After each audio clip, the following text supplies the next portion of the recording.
ولسه مش حاسين بالقصه دي في مصر. ما حصلش اي تكريم مميز لاحمد حسن. بطولات افريقيه مع منتخب مصر 4 بطولات، مشاركه في كاس القارات مرتين وانجاز ومع كابتن محمود الجوهري وكابتن حسن شحاته، الدوري مع النادي الاهلي، كاس مصر مع النادي الاسماعيلي، 2 دوري مع اندرلخت في بلجيكا، وكاس السوبر، كاس تركيا مع فريق بشكتاش. واعتقد في بطولات كتير جدا لكن مش هلحق اقولها لكم، ممكن حلقه تخلص. واللي وصل احمد حسن للقصه دي مش قصه كوره، قصه التزام، قصه احترام، قصه لعيب عارف هو عايز ايه من كره القدم، وعنده فكر معين، وعارف يعني ايه احتراف، وعارف يعني ايه كل نادي يروح له يقدر ينجز فيه. هو احمد حسن 13 هدف مع نادي الزمالك في اقل من موسم. ازيك يا كابتن احمد؟ ازيك كريم، وبشكرك وبشكر فريق الاعداد بتاعك على الكلام الطيب اللي قاله. لا ده قليل والله، ربنا يبارك فيك، والله العظيم قليل.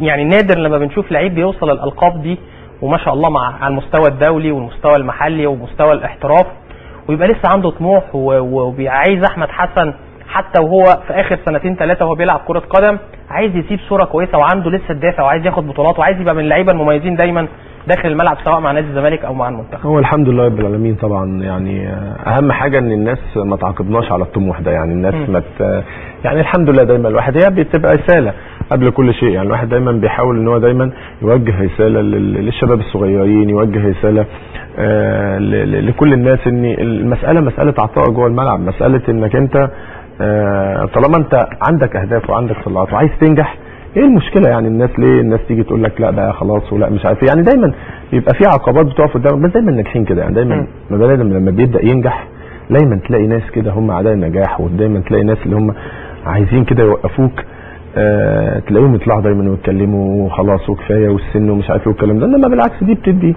دفعه للواحد، وفي النهايه زي ما قلت لك هي مساله رساله انت بتقدمها. يعني الحمد لله يمكن من اكتر شيء اسعدني وحملني مسؤوليه جديده.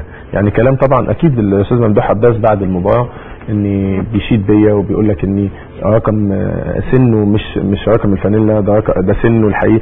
دي حاجه على قد ما هي بتسعدني، على قد ما هي بتحملني مسؤوليه جديده، وعلى قد ما هي بتديني دفعه معنويه جديده كمان. لا يعني ده كل ده ومع السن ده، وكمان انت بتثبت لنفسك وبتثبت للناس كلها انك انت قادر، فده شيء بيسعدني.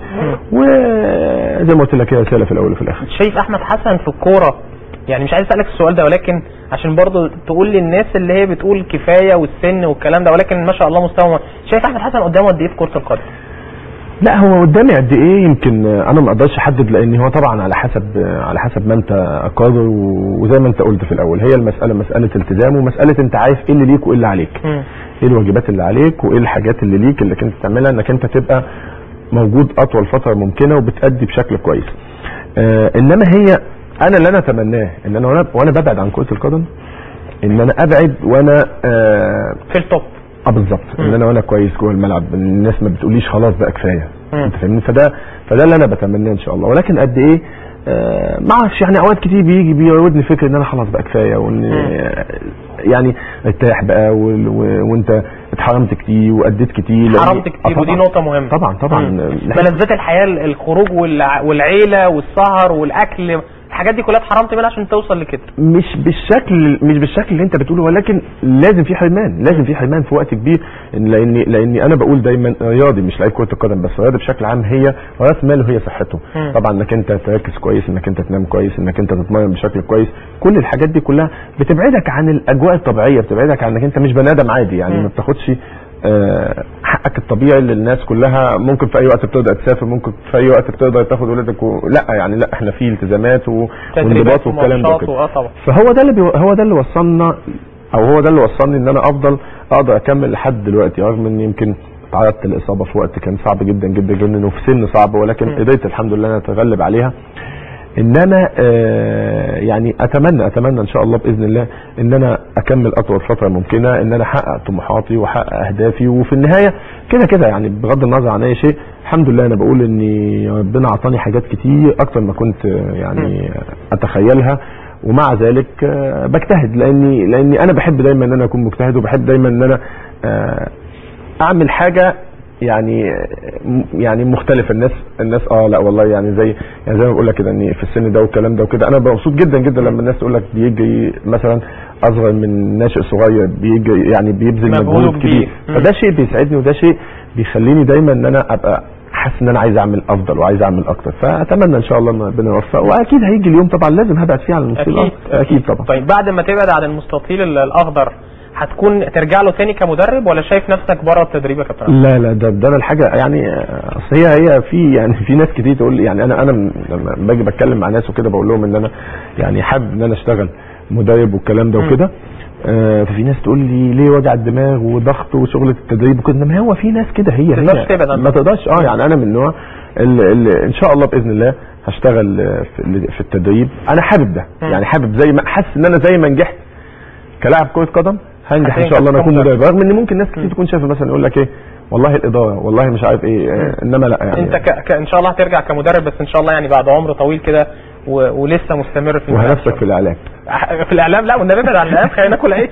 طيب كابتن احمد عايز اعرف اللقطه دي ايه؟ لا هي اللقطه دي طبعا دي كانت للمباراه اللي هي فين يا بيومي استنى فين؟ دي كانت للمباراه اللي هي 170 اللي انا وصلت بيها لعماده مصر وافريقيا. دي كانت في كاس افريقيا في انجولا. دي منتخب مصر. دي كانت في انجولا في منتخب مصر، ودي كانت اللقطه دي يمكن في المباراه دي انا خدت احسن لعيب في المباراه، افضل لعيب في المباراه. دي كانت المباراه كان 170 اللي انا تخطيت بيها كابتن حسام حسن وقتها، اللي هي 170 مباراه دوليه، وكان كابتن حسام 169. وحتى انا احتفلت ان انا بلبس تيشيرت انا كنت عامله رقم 170 والكلام ده وكده. وفي المباراه دي على فكره مباراه الكاميرون الشهيره الناس كلها فاكراها طبعا، دور الثمانيه بالظبط، ان انا احرزت فيها 3 اهداف، واحد فينا واثنين لينا بالظبط. واديت مباراه من افضل مباريات في تاريخي، مباراه الكاميرون دي احنا كسبناها 3-1. وكانت المباراه دي يمكن من المباريات اللي ليها ذكريات طبعا، لاني مباراه كان 170 وصلنا لدور الثمانيه، خدت فيها احسن لاعب، فيها حاجات كتير. كابتن احمد البعض بيقول ان احمد حسن عنده 184 مباراه دي مجامله، او مزودين لك ماتشات في السي في بتاعك او في من خلال الاتحاد الدولي. لا هو مش كده. هو انا بقى يعني بص انا عايز اقول لك على حاجه، اصلي احنا مش هنغير الحقائق والتاريخ يعني مش هيتغير. واللي لسه مش متاكد او مش عارف يتاكد ممكن يدخل على السايت بتاع الفيفا ويشوف مين هو عميد لاعبي العالم في الوقت الحالي. ده اللي مش متاكد يعني، لان اصلا 184 انت ما بتتكلمش مثلا في 18 مباراه، ولا ده انت بتتكلم في 184 مباراه، ولسه ان شاء الله قدام يعني ان شاء الله يعني انا طموحاتي ان انا اوصل اكتر من كده باذن الله. انما هي الفكره كلها اني يعني انا لما وصلت المباراه كان 170، وانت تفتكر يا كريم انت كنت موجود معنا طبعا، كان تحت قياده الكابتن حسن شحاته.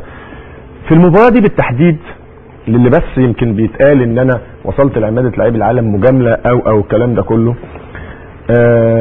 المباراه دي كان 170 كانت بالنسبه لي، وكانت انا كنت افضل لعيب في المباراه دي في المباراه دي بالتحديد. وكنت المباراه كان 171 كانت ضد الجزائر، واعتقد اني مش فاكر مين خد احسن لعيب في المباراه، ما علينا يعني. والمباراه ان هي كانت ضد غانا، وانا خدت احسن لعيب في المباراه وخدت احسن لعيب في البطوله. فهنا فعلا في مجامله من الاتحاد الافريقي ان هو ياخدني كافضل لعيب، وانا وقتها كان سني 35 سنه.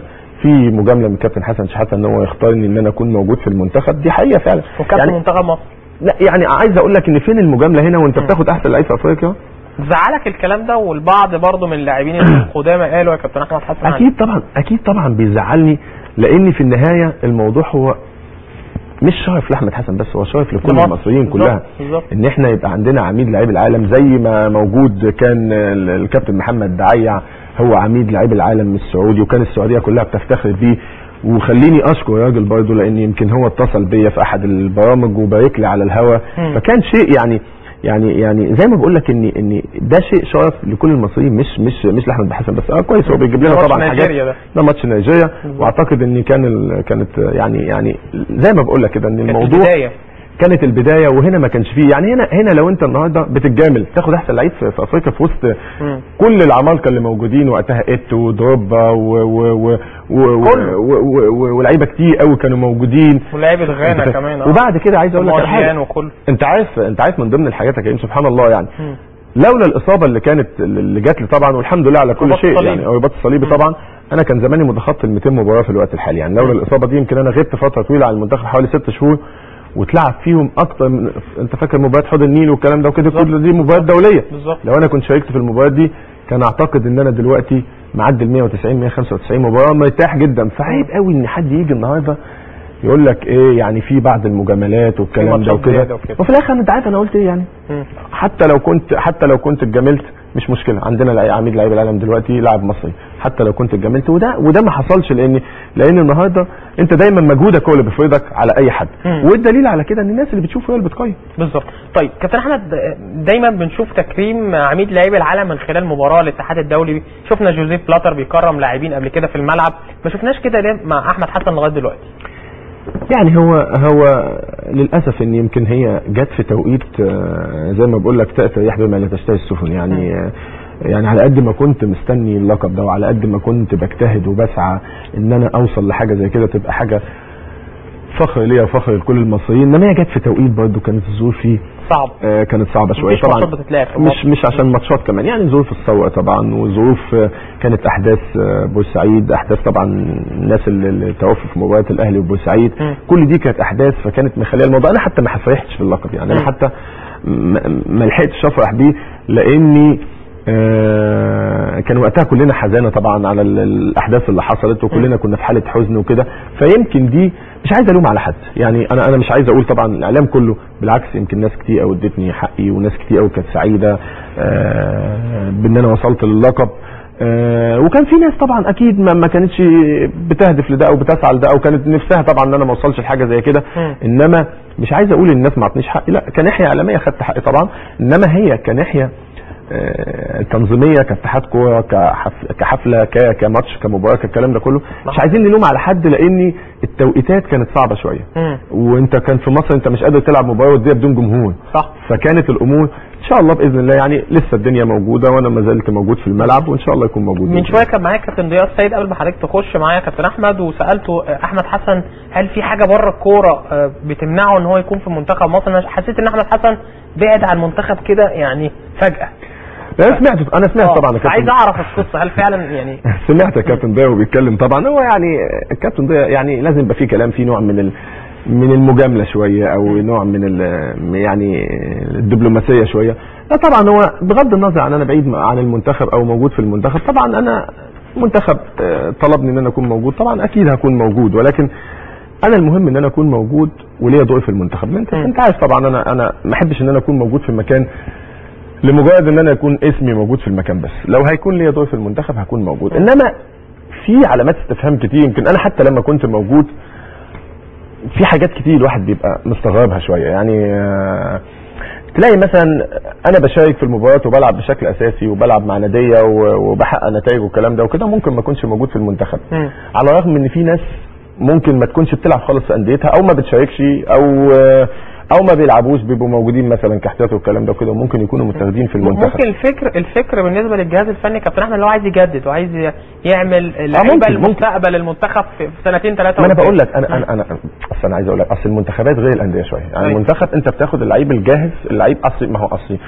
يا اما انت بتقول انا بعد منتخب جديد وانا خلاص الناس، في ناس خلاص انا مش، لا اما انت لو انت بتقول الباب مفتوح يبقى الاجهز هو اللي يكون موجود، انت فاهمني، انما النهارده يعني ايه، في ناس كل واحد مجموعه هو دي بتاعته والكلام ده وكده، هي دي المشكله، انت فاهمني. واصلا انا بسمع كلام، يعني الناس كلها بتبقى فاكره برضه انت ايه، الدنيا صغيره شويه والدنيا ضيقه، يعني انت عارف الامور كلها يعني الناس في بعضيها، فانت ممكن تسمع كلام وبعد كده تلاقي حاجه ثانيه خالص، واحد يقول لك لا ده لازم وجودك ودورك ومش عارف ايه وكده، ومن ورا كلام حاجه ثانيه خالص. فهي الفكره كلها زي ما بقول لك، هي في يعني في حاجه اسمها ايه، لما نيجي يعني لما يكون في اختيارات تبقى في منطق في الاختيارات، يا اما في مجموعه لعيبه هي هاخد اللي بيشارك والجاهز، يا اما خلاص انا بقول للناس انا هختار بمزاجي واللي انا عايزه واللي انا شايفه والكلام ده وكده، انت فاهمني، لان زي ما بقول لك انت ممكن تلاقي ناس ما بتلعبش خالص تبقى موجوده وانت بتلعب، طب انت هنا فين حقك؟ هو ده الموضوع. انما انا شخصيا بالنسبه لي موضوع يعني المنتخب برضه المنتخب حاجه يعني طموح لاي لاعب، واحمد حسن كمان يعني كويس، دي حاجه ادام هو كويس في الملعب وبيأدي مع نادي بشكل كويس، فده يبقى طموح ده بقى مش مسؤوليه انا، ده مسؤوليه بقى الجهاز الفني اللي موجود، هو اللي يقدر يرد على ده، هو اللي يقدر يحدد ده. يعني انت النهارده الاختيارات بناء على ايه؟ انت فاهمني؟ وخلي بالك دي برضه بتخلق نوع شويه ان ممكن برضه يبقى فيه جدل. يعني ممكن تلاقي لعيب طب ما انا بلعب وواحد تاني ما بيلعبش، طب ما ممكن يرد ممكن يتكلم، طب ليه انا ما بتاخدش وليه ده؟ انت فاهمني؟ انما هي في النهايه اكيد انا ما بقولكش ان انا ما احبش ان انا اكون موجود في المنتخب، بس لما اكون موجود في المنتخب يا اما يكون ليا دور، ولو ماليش دور زي ما هم بيعملوا في الوقت الحالي لا مش مهم ان انا اكون موجود في المنتخب. طيب عايز اروح معاك لنادي الزمالك، وفتره مهمه جدا في حياتك وحصل تناقضات الفتره اللي فاتت. يعني احمد حسن فتره كده مع الاداره حصل زعل وموضوع المستحقات والشكوى، بعد كده احمد حسن طلب الرحيل من نادي الزمالك، شفنا مستر فييرا بيتمسك بوجود احمد حسن بعد المستوى المميز اللي ظهرت بيه في الماتش الاخير، ومستر فييرا اكد لمجلس الاداره ان لازم احمد حسن يكمل. شايف الفتره دي ازاي؟ وفي شكوى ونادي الزمالك برضه بيقدر احمد حسن، ولكن موضوع المستحقات يعني عايزك تحلي لي القصه دي، وهي قصه حساسه انا عارف. خلينا نوضح، لا مفيش اي حساسيه ولا حاجه، يعني خلينا نوضح برضه عشان الناس كلها تبقى فاهمه الموضوع والكلام ده. اولا خلينا ناخد نقطه بالنسبه للموضوع. انت عارف ويمكن انت كنت موجود في البدايات مع الكابتن حسن شحاته لما تولى مسؤوليه نادي الزمالك، وانا جيت نادي الزمالك وتعاقدت مع نادي الزمالك، واعتقد ان الحمد لله الشيء اللي انا لمسه ان انا لم اقصر مع نادي الزمالك منذ انضمامي لنادي الزمالك. بأدي بكل ما اوتيت، لاني انا خلاص بنتمي في الوقت الحالي للمكان اللي انا فيه ده، فده واجب عليا ان انا أأدي بكل قوتي لنادي الزمالك. فما كانش عندي اي مشكله. المشكله كلها من بعد ما حصل طبعا توقف الدوري، وفتره طويله قوي الدوري توقف، فمع نهايه الموسم انا حسيت ان برضه الدنيا مش باينه، وده لحد دلوقتي الكلام اللي انا قلته من حوالي 3 شهور ان انا عايز امشي هو نفس الحكايه. الدوري عمال يتاجل، الدوري عمال يتاجل، الدوري عمال يتاجل. ما عنديش على فكره مشكله خالص مع اي حد في نادي الزمالك، ولا جهاز فني ولا اداره ولا لاعبين ولا جماهير ولا اي حاجه خالص. يعني ما عنديش مشكله. كل المشكله بالنسبه لي ان انا عايز العب، عايز استمتع وانا بلعب كره قدم. لما جيت نادي الزمالك انا كنت مستمتع في البدايه. يمكن احنا لما كنا بنشوف الاهداف في الاول اللي كانت بتاعت قلنا كنا فرقه تقيله، وكنا عملنا معسكر كويس في النمسا، ورجعنا اول فتره مع كابتن حسن شحاته، اول فتره مع كابتن حسن، ورجعنا فرقه كان اي حد فعلا قال لك الزمالك بقى ليه شكل كبير قوي، وبقى فيه يعني انت لما تبص النهارده بص الفرقه اللي بتلعب لا حاجه فعلا يعني الناس كلها كانت سعيده بيها. ولكن لما خلاص الكره انتهت، والدليل على كده النهارده شيكابالا فين؟ في الامارات. عمرو زكي نفس الحكايه مشي. لعيبه كتير كمان بتفكر مش في نادي الزمالك بس، لا لعيبه كتير بتفكر كمان ان هي عايزه تمشي طالما الدنيا مش باينه وطالما الامور مش باينه، فعايزه تمشي. فانا كان هو ده الهدف بالنسبه لي، انما ما عنديش يعني ما كانش عندي مشكله مع نادي الزمالك كنادي الزمالك. الحاجه الثانيه بالنسبه طبعا للمستحقات، لما هو في اختلاف هنا بس في مساله المستحقات. لما انا تعاقدت مع المجلس القديم مش مع المجلس مع مجلس المستشار جلال ابراهيم، ووقتها برضه عشان الناس يعني في بعض الناس بتطلع تتكلم يقول لك ما هو خد 75%، ما هو خد مش عارف المستحقات والكلام ده كله. انا ما نفتش ان انا خدت 75%، لان في النهايه 75% من السنه الاولى كمقدم تعاقد بالظبط.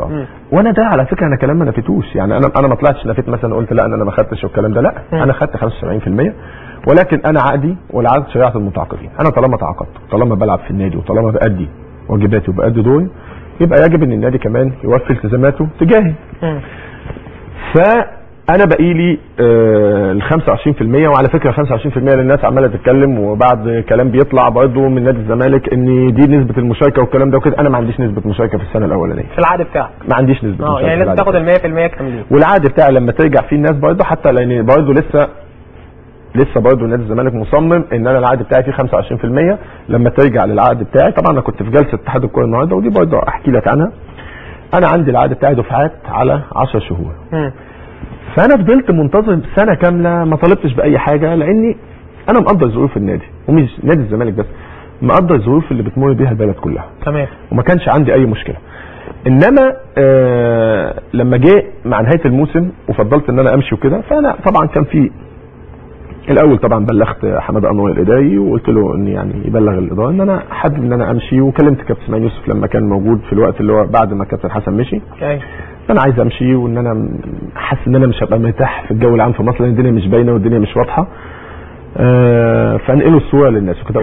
وحصلت جمعتني جلسه بيني وبين الاستاذ ممدوح عباس، وقلت له انا عايز امشي لان انا يعني مش هبقى مرتاح وحاسس ان الدنيا مش باينه والكلام ده وكده، وانا في ليا مقدم عقد السنه دي انا ما خدتوش اللي هي 50% السنه الجديده وفي 25% بتاعت السنه اللي فاتت دي برضه بتاعتي انا ما خدتهاش، فانا هتنازل عنهم مقابل ان انا همشي يعني وكده، وان انا بوفر للنادي لو هو يعني بوفر له مبلغ كبير ان هو بدل ما يدفع وممكن الدنيا ما تبقاش ماشيه والكوره ما تبقاش حتى انت وانت بتطلب والكوره مش شغاله، حاسس ان تقيله برضه شويه على الواحد. فحبيت ان انا اعفي النادي من الموضوع ده، فلقيت الاستاذ ممدوح بس قال لا احنا مش، قال لي طيب الموضوع في ايد المدير الفني الجديد، لو وافق انا ما عنديش مشكله، بس كده كده انت مالكش 25% بتاعت السنه اللي فاتت.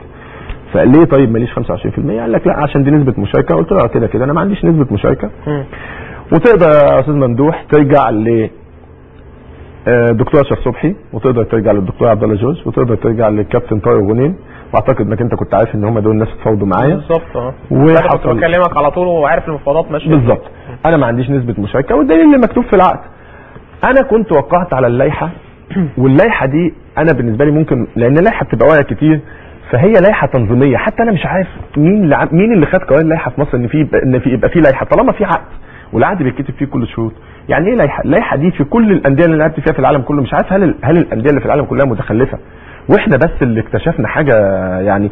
انا بقول اللائحه دي لائحه تنظيميه اللي هي مكافآت، اللي هي العقاب، الغياب، الحاجات دي، انما لائحه يتحط فيها نسبه مشاركه ومش عارف ايه والكلام ده وكده. المهم طبعا اللائحه مكتوب فيها ان في نسبه مشاركه، فانا لما وقعت على اللائحه على اساس طب اللائحه لو انت وقعت على اللائحه وبس العقد بتاعك ما فيهوش كده، ايه اللي يمشي، العقد ولا اللائحه؟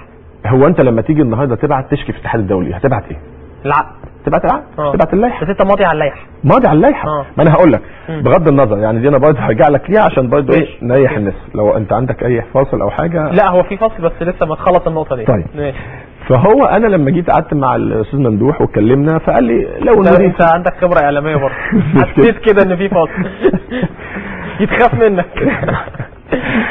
فلما قعدت قال لي المدير الفني لو وافق انا ما عنديش مشكله بالنسبه للموضوع وكده، واختلفنا انا وهو على نسبه ال 25%. فانا حتى قلت له اسال الناس دي ولو انا ماليش نسبه ال 25%. وعلى فكره لو كان الموضوع ما دخلش في عند انا والله ما كان عندي مشكله، كنت هتنازل عن 25%، ولكن هي المساله بقى فيها اصرار لا ان ده مش حقك وانا لا اصرار ده حقي، وانا من نوع متساهل، بس لما الاقي حد بيجي على حقي لا ما بسيبوش. يعني ممكن كان حصل كلام ودي يا احمد بالظبط خلاص والظروف وكده، انما هو لا ده مش حقك وانت مالكش ده. طيب خلاص مش حقي، يبقى في اللي يفصل بيننا وبين بعضنا.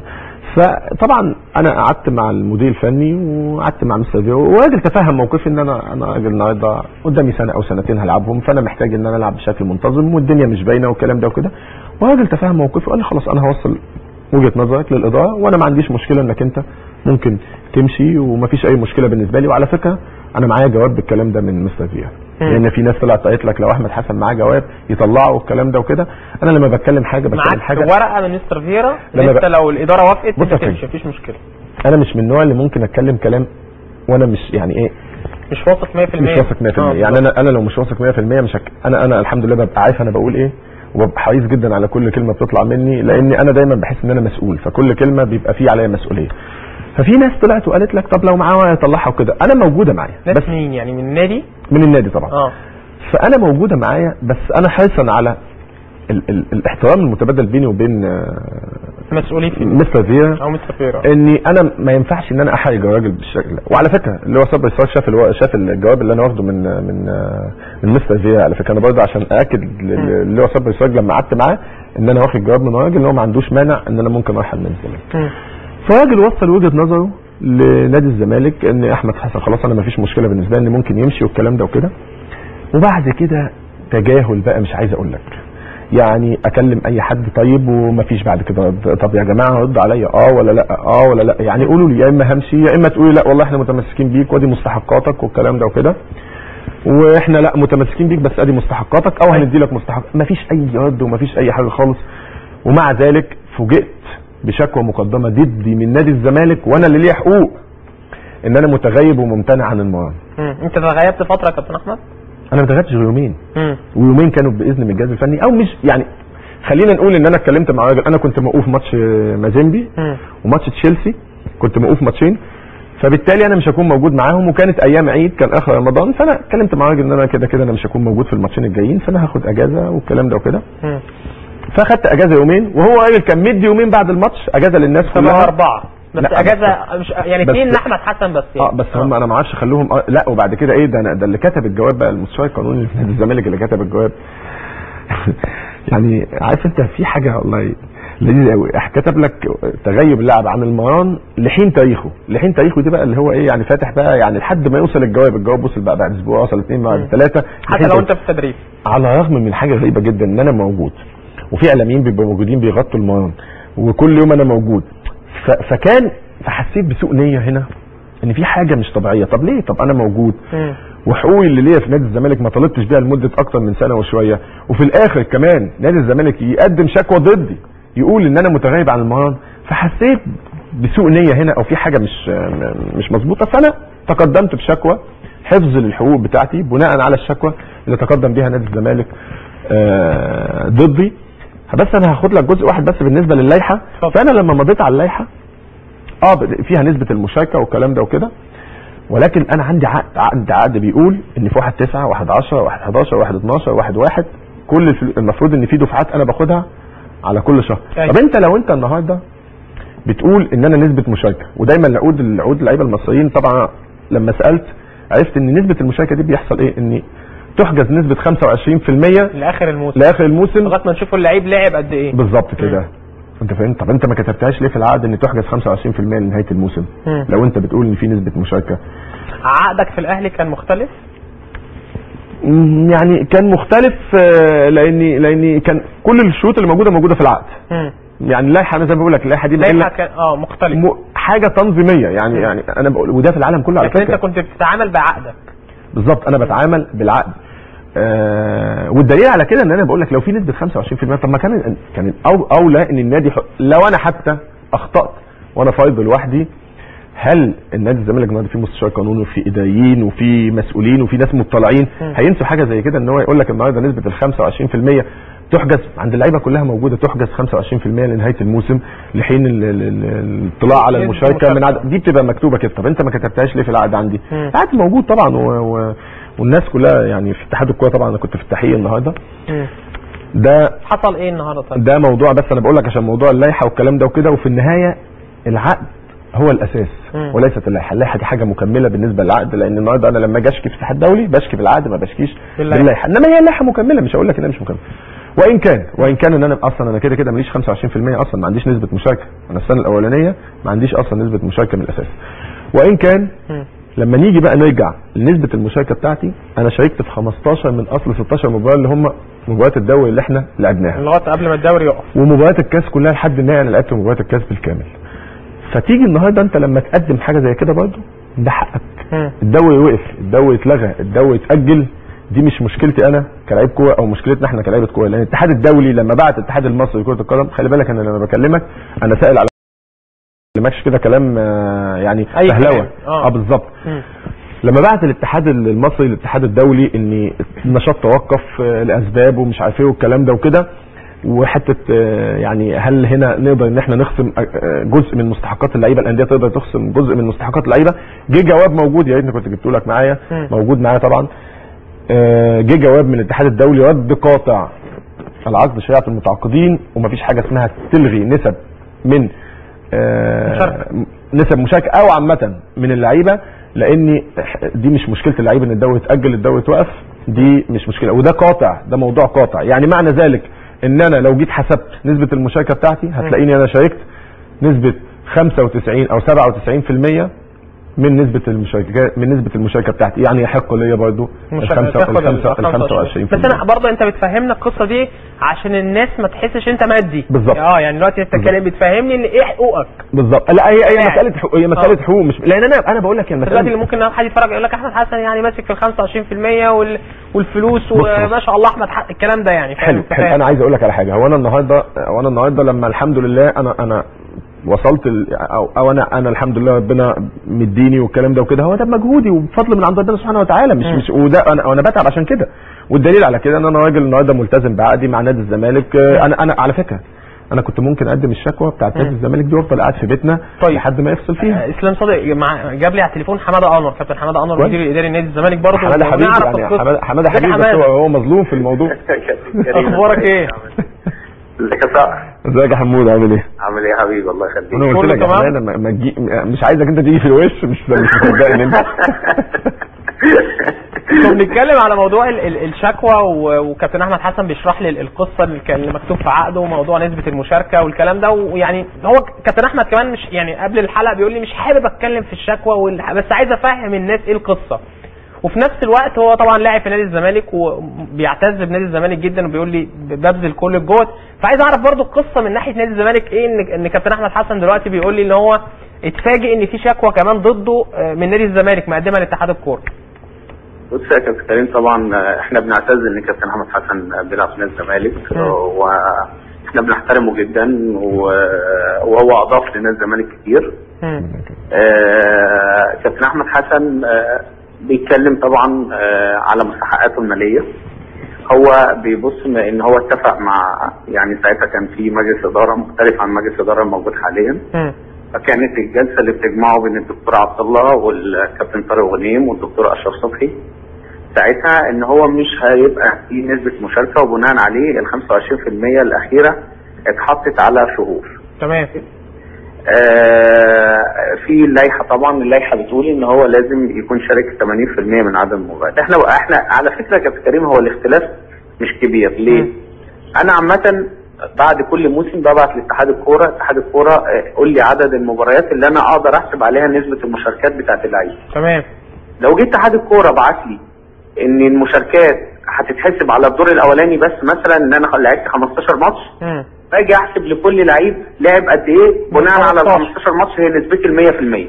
تمام يا كابتن. تمام. لكن انا اتحاد الكوره لحد النهارده ما بعتليش. طب انا دلوقتي احسب ازاي نسبه مشاركه؟ في نقطه الخلاف ان كابتن احمد حسن هم قالوا له انت مالكش نسبه مشاركه، وانا الاوراق اللي عندي بتقول ان انا ليه لازم يتحسب له نسبه مشاركه. الكابتن احمد حسن بيتكلم ان ادام ال 25% متقسمه لدفعات يبقى دي ما اسمهاش نسبه مشاركه. يبقى دي كل واحد بيتكلم من وجهه نظر. هو خلي بالك هو كابتن احمد سؤال لحماده بس يا كريم. اتفضل. هي متقسمه دفعات ولا مش متقسمه دفعات؟ يعني انا ليه 10 دفعات على طول السنه ولا ماليش في العقد؟ لا هو السؤال بس، السؤال بس. اللي انا قلته مختلف عن الحقيقه؟ لا خالص. مظبوط 100%. صح ولا غلط؟ مظبوط. كل الناس الزمالك بيتكلم من وجهه نظره والكابتن احمد حسن بيتكلم من وجهه نظره. اتحاد الكوره جه قال للكابتن احمد حسن يستحق له الفلوس دي، خلاص نادي الزمالك هيديها له. نادي الزمالك عمره ما بيجي على حد، وعمره ما بيجي في يعني ان هو بياكل حق حد. اوكي؟ ودي مش مختلفين عليها، ولا الكابتن احمد بيتكلم في القصه دي خالص.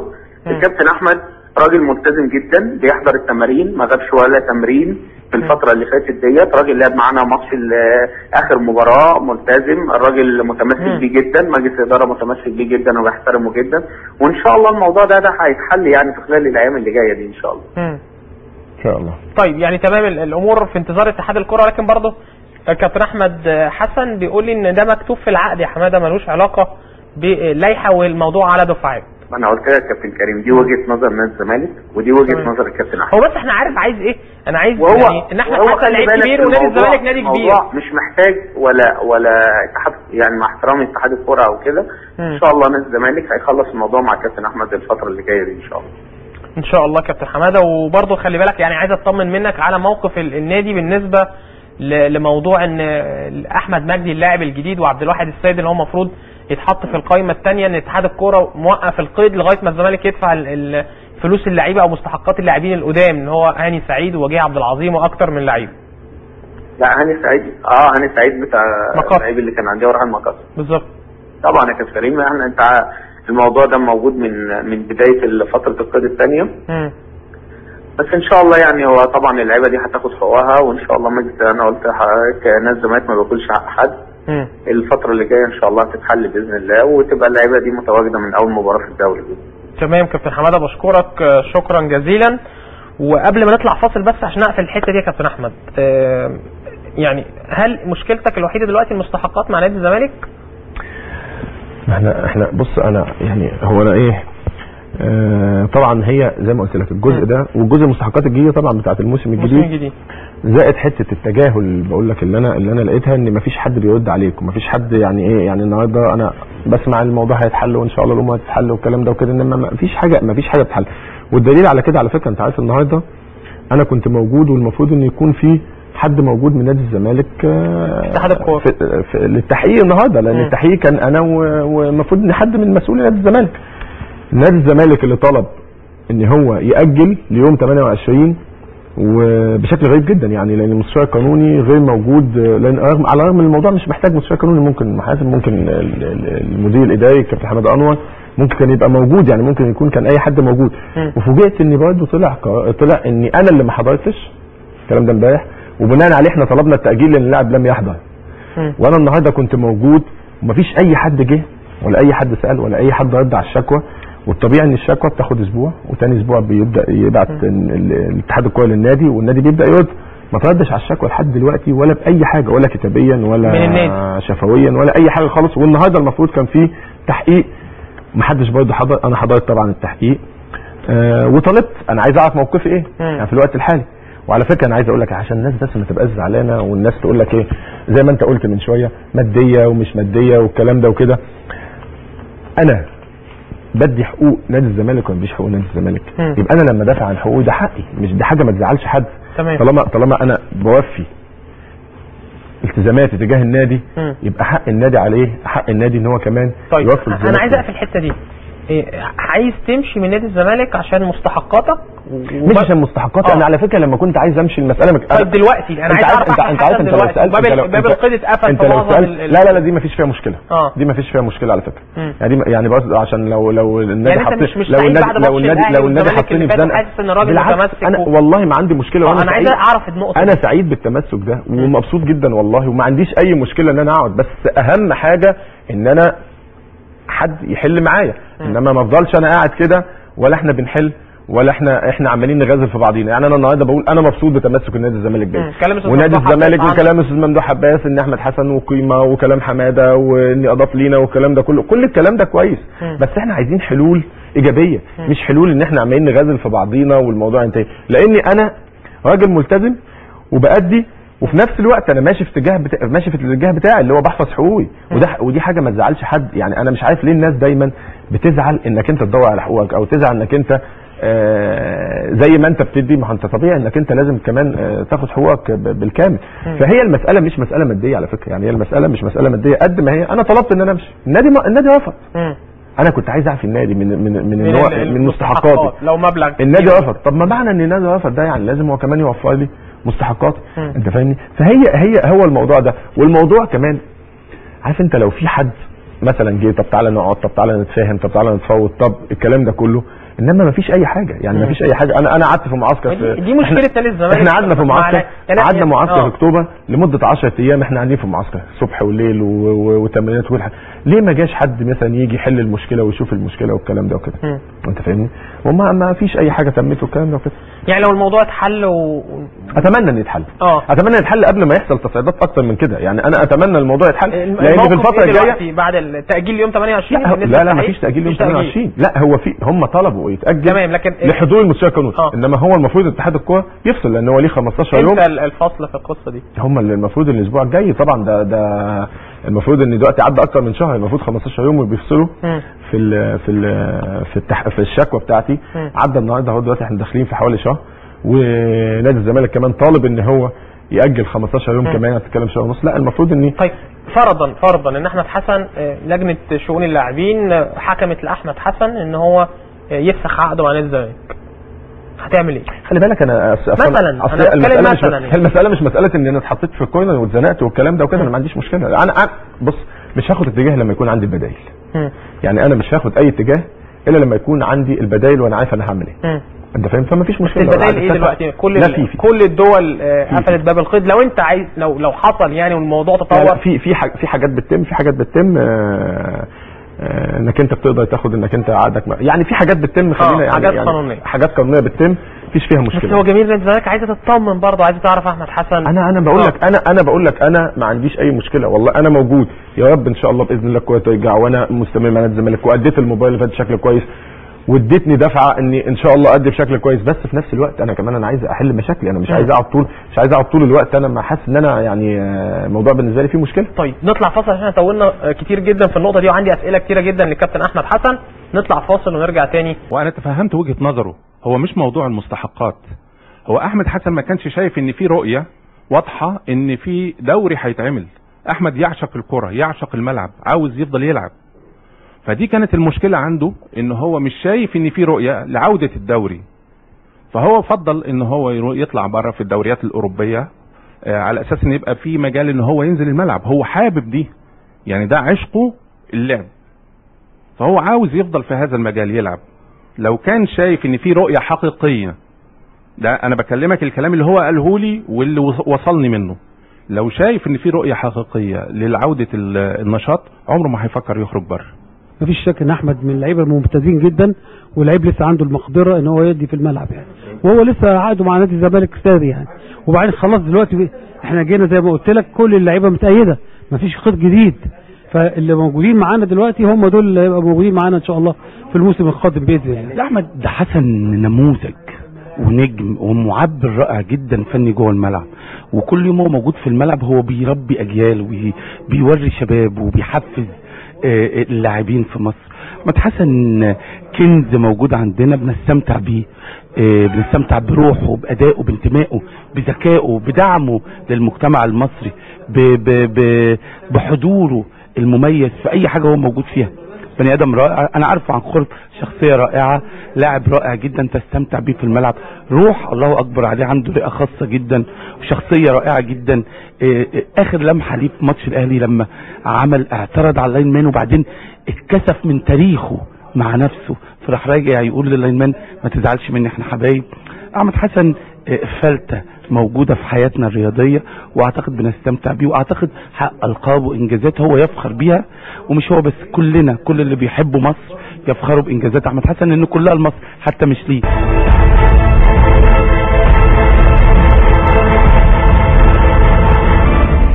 نرجع تاني مع الكابتن احمد حسن عميد لاعبي العالم، وكلام جميل جدا من المسؤولين في نادي الزمالك والكابتن ايمن يونس، يعني ناقص بوسه بس.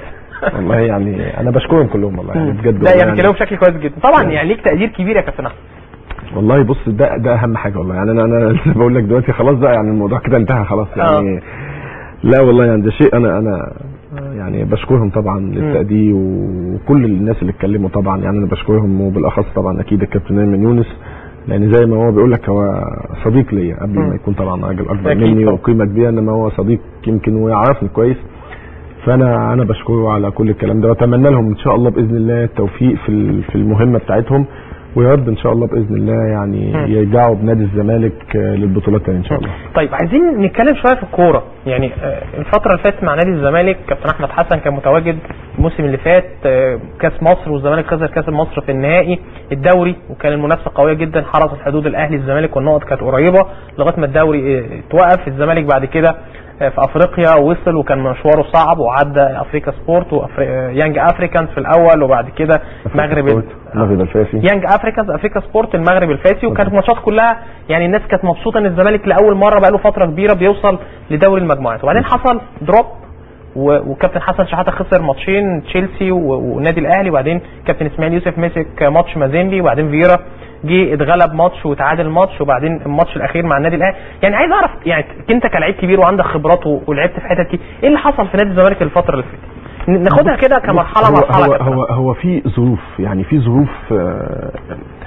ظروف صعبه واجهت النادي. يمكن احنا لما بدانا مع الكابتن حسن شحاته بدانا بشكل قوي جدا جدا جدا، وبدا يبقى في فرقه، وبدا يبقى في فرقه ثقيله قوي في نادي الزمالك.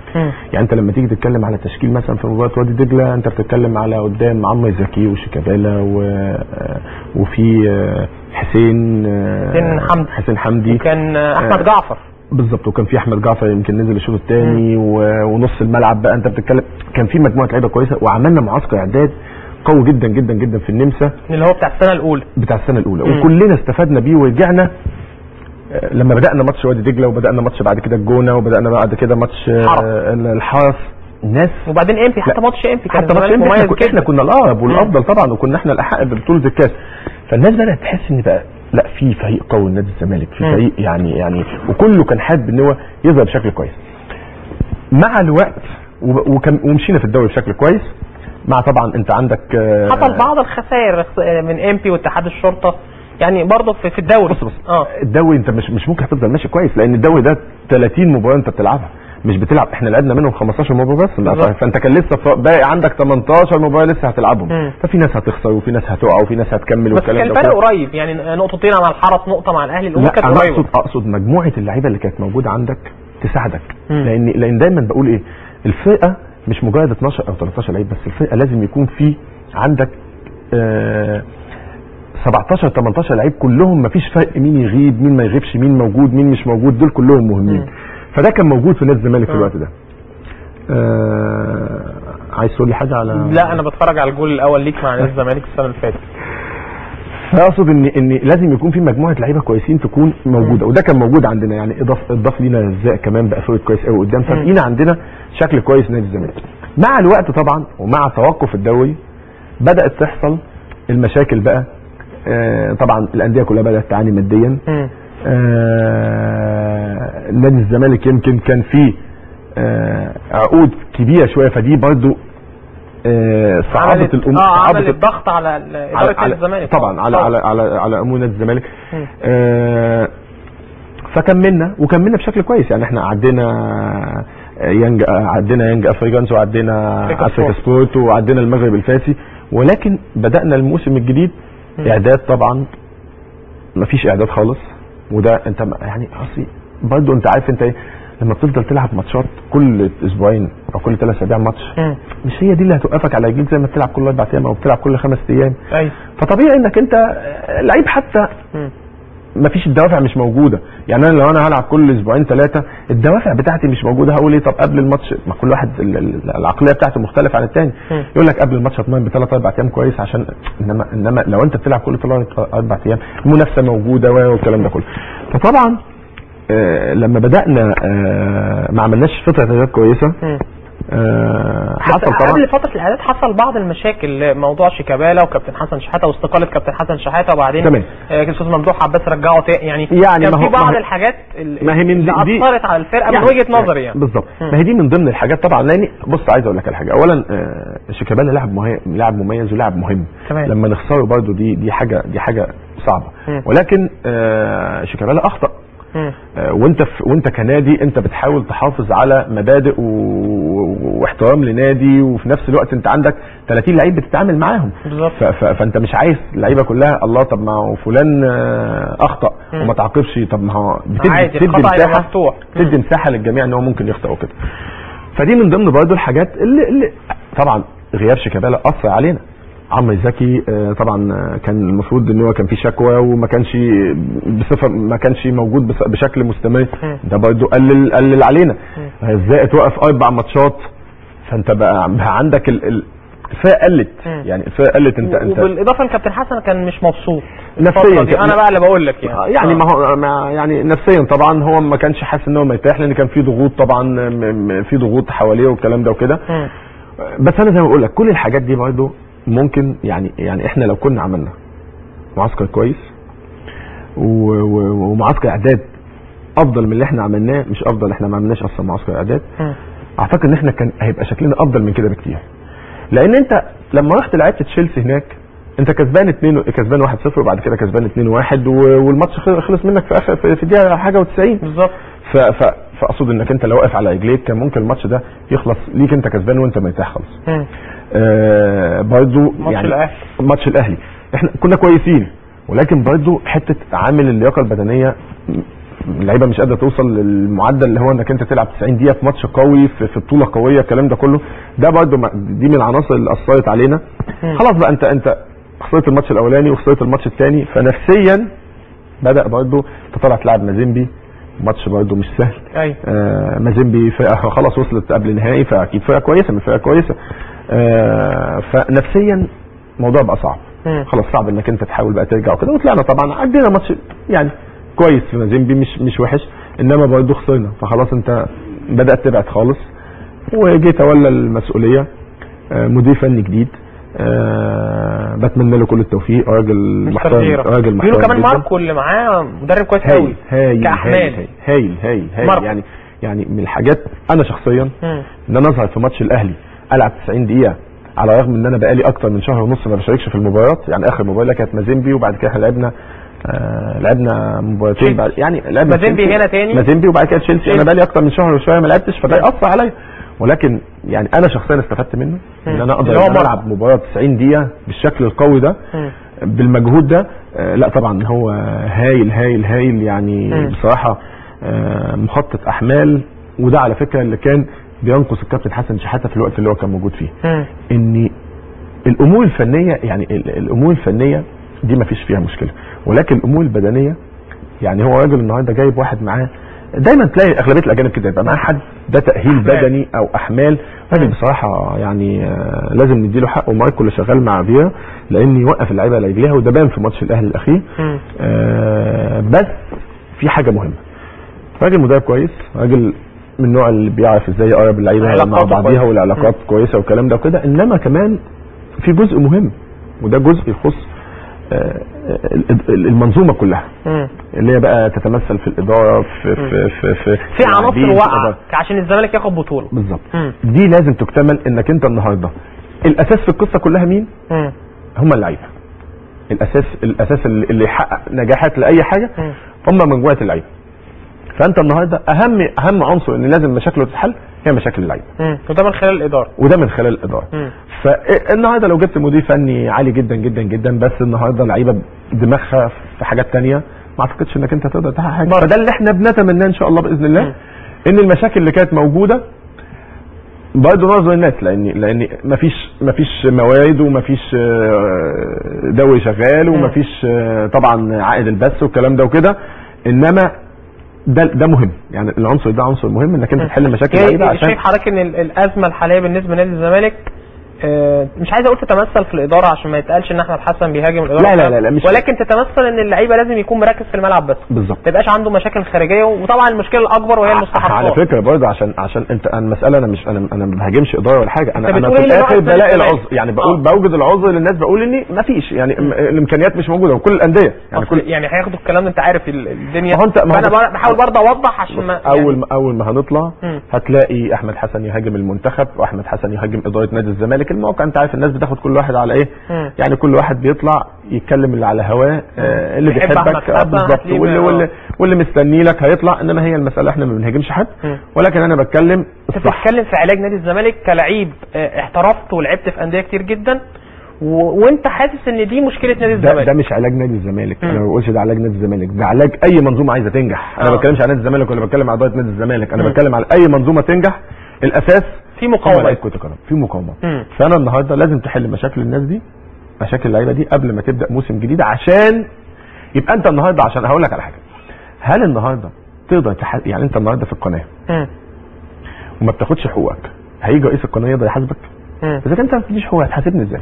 يعني انا النهارده مثلا لما يجي حد يقول لك مثلا خصم من فلان الفلاني وانا ما باخدش اصلا، هتخصم مني ازاي؟ فانت فاهمني؟ فهي المساله انا مش جاي اهاجم ولا جاي اتكلم ولا الكلام ده ولا كده، انا بقول لك بحترم كل الناس تتعالج. بالظبط، انا بقول لك المشكله اللي عايزه تتعالج. والحاجه الثانيه برضه بنلاقي العذر للناس ان توقف النشاط اثر طبعا. طيب اوكي، يعني هخرج من القصه دي. نادي الزمالك محتاج ايه مش كفرقه؟